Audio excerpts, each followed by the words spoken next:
Growing up, I always envisioned myself being an entrepreneur. I still have an uncle who is a software engineer and runs, builds enterprise software. So I wanted to be a software engineer, and be like him and build enterprise software. But eventually by 18, I, settled to what I actually always wanted.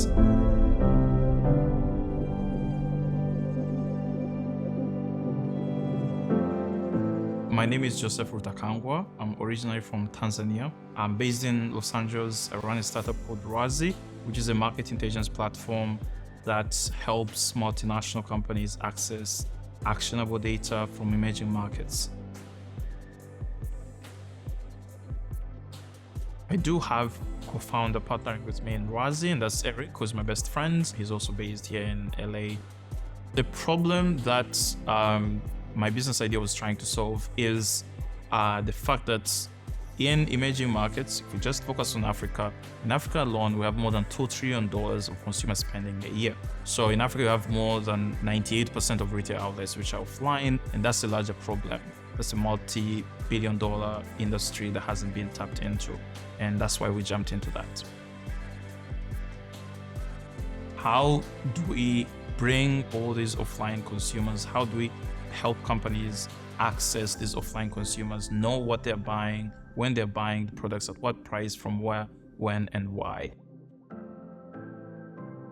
I had a first-hand experience on the customer side. I learned that, okay, this is a big problem and no one has solved it.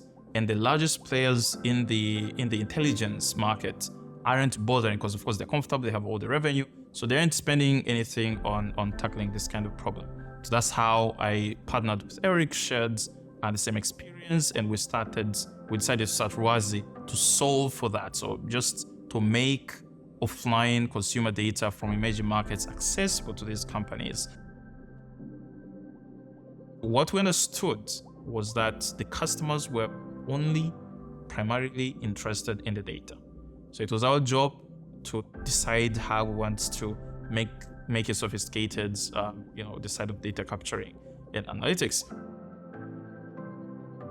Our first product launch was when we got our first customer and they started using it. And I think by doing that, we saved a lot of time, saved a lot of money, and we got to go in front of the customer first and have the customer use it from the get-go. As part of the ALX ethos, we have to do hard things. I went to the African Leadership University.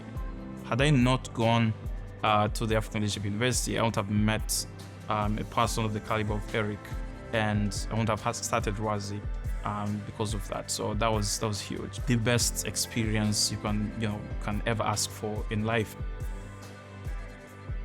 One of the big things I believe that are the core reasons of going to university is finding long-term friends and potential business partners. And we did multiple ventures throughout our time at university, and eventually started Rwazi towards the end of that. Fortify yourself with support systems such as people who understand and support you within your delusion, and if your co-founder is on that and so forth, then you're able to hold long enough until your dream catches up to reality.